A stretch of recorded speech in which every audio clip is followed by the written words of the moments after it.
Hello, everyone. Welcome to Dreamleapers Inspiration. I'm your host, Harriet Cole. As always, honored to be with you today.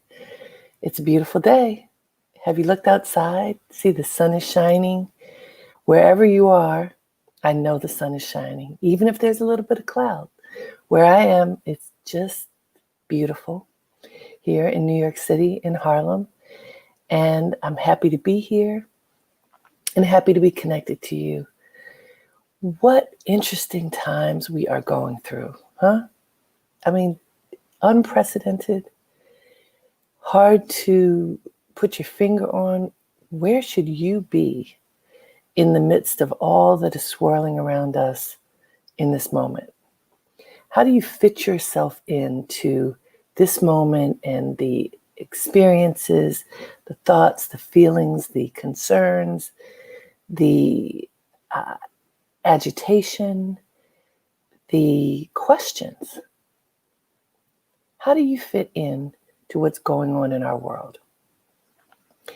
That's always a good question because, you will probably remember your parents saying that it's important to be in it, but not of it. You know, that comment that we are in the world, we're living in the world, we're moving about, we're experiencing our lives, we're working, we are doing whatever it is that we have to do in order to survive and thrive. Now, hopefully we're thinking about thriving in addition to surviving. So that means we are in it, but being of it is different. Being of it means that you are caught up in it and in the fabric of whatever is going on, whether it is in alignment with your beliefs or not. And I want to recommend that we recognize the difference. And when we recognize that we have a choice as to how we flow in space, how we engage, how we look at whatever is happening in our world, then we can harness a bit of control. And I think that sense of having control over our own person, over our thoughts, words, and deeds, I talk about that all the time. When we have control, it allows us to make different kinds of choices. And today, I wanted us to focus on our attitude. Believe it or not, attitude has so much to do with choice. Do you think that's true for you? Do you ever find yourself being what we call moody? Yeah. And do you find yourself slipping into a mood and maybe at first not even recognizing that you're there? I was talking to my daughter this weekend about the zodiac. And she said, Mommy, it's so interesting as she's observing the way that people behave. And she was pointing out, well, that person's a Virgo, that person's a Taurus, that person's whatever it is, a Sag. And she said, I think that behavior is based on the zodiac. And she's really been studying a bit about the zodiac and the rising signs and moon signs and all of that. And I take nothing away from the fact that there's a tremendous interest in the zodiac, and because it has to do with science, probably there's a lot that's true about it. So for all of you who are lovers and studiers of astrology, I have nothing against it whatsoever. What I do also believe is that we can have a greater control of ourselves, of our thoughts, words, and deeds than the pull of forces from the zodiac. Could I be wrong? Maybe. And say not the zodiac, of astrology. Why do I say that? Because when I was talking to my daughter, she was pointing out, well, that person's moody, but that person is whatever astrological sign. I want us to consider that as human beings with the prescience that we have, with the connection to the divine that we have, that we can rise above whatever limitations may have been put on us by other forces. Do you agree with that? Do you think that's possible? And with that in mind, I'm thinking of attitude. Now, attitude is not a scientific concept, but It's something that we think about a lot, and we notice, let's say, a person's attitude and outlook about the day, about life. Do you have people in your life who are just that glasses half empty kind of person versus glasses half full? Two different attitudes, two different outlooks on the world and the experiences that are happening in our world. If you have the attitude that there is abundance, you're going to see abundance. If you have the attitude that there's not enough for you, you're not going to find what you need. If you allow yourself to fall into a space of negativity because something bad happened, because of whatever the because is, the list can be long. We are living in a pandemic. We're living in more than one pandemic: an economic pandemic, a health pandemic, a racial justice pandemic, and who knows what else. I mean, the economic one is so profound that it's hard to see how far it reaches and how insidious it is on the ways in which we can live. And yet, our attitude can make a huge difference in terms of what we see. If you believe that there is enough abundance in the world for everyone, even if at this moment you're not experiencing it, my belief and what I've been taught is that you welcome it. If you have the attitude of abundance, of welcoming all the goodness that you believe you deserve, then your eyes can open to that abundance. And I've talked about this before, that there have been moments when I was worried about not having enough. And I opened my eyes, and right before me was something that I could do that would create abundance. But prior to opening my eyes and looking differently, I literally didn't see something that was staring me in the face. Has that ever happened for you? If you have a closed-minded attitude, if you are stuck, if you have listened to people telling you you're not worth it, you don't deserve something, you're always complaining, you don't, just be quiet and accept whatever it is that's before you, and, shut up, stop. This pushback feeling. If you've had that experience in your life over and over and over again, it can be hard to adopt an attitude of welcoming, of abundance.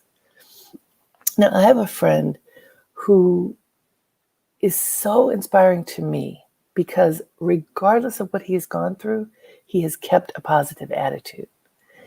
And I want to welcome everybody who's joining right now. And we're talking about attitude.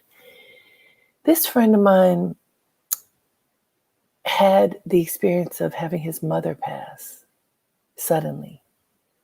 And even with that incredible tragedy, he kept the attitude that there's something good in life still waiting for him. He restarted college as a grown man and decided that he would go degree by degree in order to ensure that he could get the education he needed in order to be in alignment with his destiny, with very little resources, but with the belief that he deserved to receive this education that would support him and that he could find the resources he needed in order to make it possible. His story is so inspiring to me because he has maintained an attitude of abundance, no matter what. And he may even be on this broadcast right now. He's my good friend, Daryl Tillman, such an inspiration. I can't wait for him to tell his whole story. But why I'm talking about Daryl right now is because he lives in the attitude of positivity and abundance, no matter what. Now, that doesn't mean that he doesn't have days that are sad. I mean, we all do. But his faith and his attitude that there is enough for everyone, including himself, have served him very well. Why not you? If you can adopt the attitude that there is enough for you and everyone else, you don't have to take more than you deserve or need, nor does anyone else, then our world would be rebalanced. The attitude of welcoming abundance and of being able to sit and be with yourself and not clamor and reach out for something outside of yourself is how you begin to have the right attitude. So, of course, we work in the world. Like I said, we're in it. We work in the world. We have to do whatever our responsibilities are. But if we start from a position of strength, of inner strength, of connection to divinity through our heart, through our breath, through our very being, the understanding that God's energy flows in and out of us all the time. If we adopt that attitude of knowing that we are divinely connected, then the way we look at the world changes. If you feel like you're walking with God all the time, that you're sleeping in that flow of God's energy, that you, as every step that you take, every call that you make, can be inspired by the divinity that flows within you and everyone else, you can look at the world differently. You can have this incredible attitude of empowerment. You have all you need in order to walk with clarity and strength. You have all you need to be able to open your eyes and see a path forward, even if you are currently unwell, if your loved ones are unwell physically, emotionally, spiritually. If you connect to that divine power, suddenly, literally, your attitude can change. And you can adopt the attitude of abundance, of possibility, of empowerment. Even if your circumstances feel dire, you can still adopt that attitude. And when you do, you draw forth positive energy. It is attractive. Light attracts light. Darkness attracts darkness. Let's stay in the light. Let's have the attitude of welcoming the light. My mother used to say, notice the bright lights around you and pay attention to them. And I took that wisdom very personally because I do a lot of public speaking and I teach public speaking. And one of the things that I noticed following my mother's wisdom, whenever I walk into a room and now into a virtual room, when I can see your faces, what I do is to notice the bright lights. How do you do that? If there are people smiling at me, I notice the ones with the genuine smile. I'm walking into a room, even if it's a giant room, you usually can see at least the people in the front. I look out at individuals. I look out and notice who is smiling back at me, offering me, that virtual hug, that hug from a distance, who is sitting, waiting, believing that this is going to be a great engagement. Who do I notice that's a bright light? Those people, I make sure I have that exchange of energy with them, a genuine smile, a wholehearted belief that we are connected.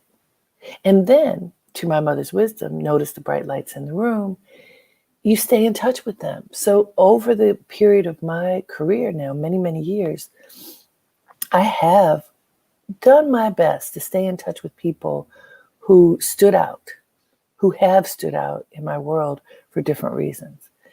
And when, not for an opportunistic reason, but just believing that there's goodness in that connection, And when you stay in touch with people, having a positive attitude of connection, when the moment comes when you need that person or that person needs you, there's a natural flow. And you can connect, and something great can come out of that connection. Attitude. Have a positive attitude. Believe that you deserve the best in your life, and trust that everyone else deserves that too. So you're not exalting yourself above someone else. You're exalting everyone. You are having faith that every single one of us deserves to live in greatness. Every single one of us deserves to have whatever we need and at least some of what we desire. From that perspective, you can readjust yourself to your circumstances.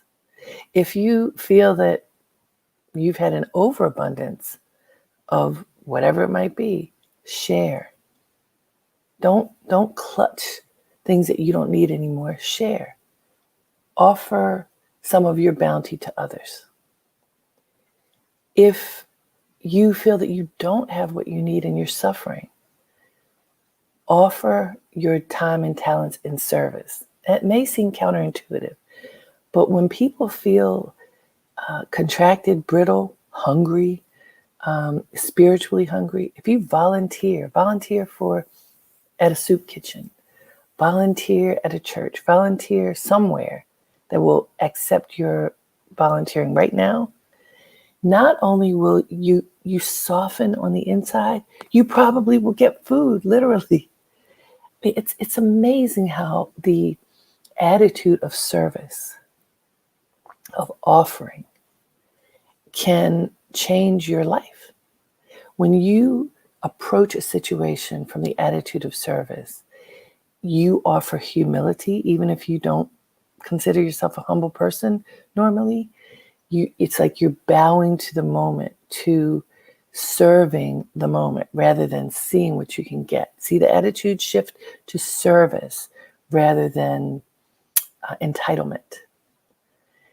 When you do that, people bow to you. You know how Asians are often, they bow to each other. They're bowing to the greatness in each other. Think of that in your attitude. How can you bow to the greatness in another and offer that greatness in you to the moment, to the experience, to the person? An attitude of service often opens doors that you didn't even realize were there, let alone that they were closed or possibly locked, shut. The attitude of service is opening, is expansive, is welcoming, because it's not caught up in self-definition, identification, and desire. It is inclusive of the person, the experience, the moment before you. Attitude. Adopt an attitude of service. Adopt an attitude of expansion, of seeing that this world in which we live has enough goodness for every single one of us. And so you don't have to clutch anything. You don't have to hold on so tight because you might lose yours. You can take a breath and just trust that there's enough for all of us. With an attitude of service, you can help ensure that there's enough for all of us because you're part of the solution of making sure that we are hand in hand, arm in arm, connected, virtually connected, spiritually to each other, no matter who we are. There's one humanity, and we want to preserve it and honor it and sustain it and uplift humanity. And we can do that based upon our attitude, a welcoming attitude of service, an attitude of seeing abundance rather than lack. Helps us to open our eyes, open our hearts, and see what's really right in front of our faces. Will you practice that? Will you do that today? So here's I'm starting now to give homework, an assignment at the end of each of these Dreamleapers Inspiration. So for attitude, I want you to pay attention today to when you're having an attitude of abundance and welcoming and when you're not. And I want you to write it down. Write down when you notice that you're having the attitude of abundance and an attitude of service.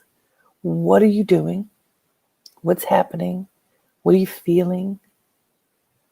How is it benefiting you and others? When you notice that you're engaged in that expansive attitude of seeing the world through abundant eyes and living in the experience with service. Write down what's happening, what you're feeling, and what occurs when you are living in that space of abundance, attitude of abundance. And then if you have a time during the day when you're feeling contracted, when negativity is clouding your vision, in the moment that you notice that that's happening, make note of what's happening and pay close attention to it so that you can notice how could you change it. What can you do to shift your attitude? Can you take 3 cleansing breaths?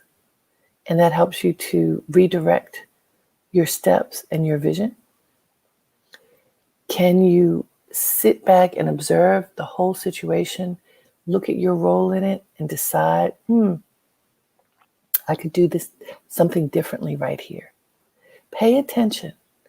Your homework is to pay attention. Notice when you have the attitude of abundance and service. Notice when you're contracted and your attitude may be negative, may be sharp, may be judgmental. Write down what your experiences are and then look at them and see what can you learn from each of those experiences. You can do it today, you can do it over the course of the week, but write it down. And then I ask you, please share with me what you are experiencing and what you're learning from your experiences. We want to take this moment of inspiration deeper, and the way you do that is by studying it. So will you do that? I hope you will. We can live in the attitude of abundance by practicing the attitude of service. It's interesting how they go together, abundance and service. Will you practice it today? I hope so. Write it down so that you can capture what you're experiencing and feeling and share it with me. You can share it with me at my email address, which is harriet@harrietcole.com. I'm going to spell it for you. HARRIETTE at HARRIETTECOLE.com. And I'm going to put it in this box here so that you all can see it. So if anybody would like to share what you're experiencing, please do. There it is. I just put my email address in there. I'd love to hear from you. We can learn and grow with each other by practicing the attitude of abundance through the window of service. Thank you for being with me today. It's always a delight to be with you. Let us embrace a positive attitude and see where it takes us. Until next time, have a great day and make it count. Namaste.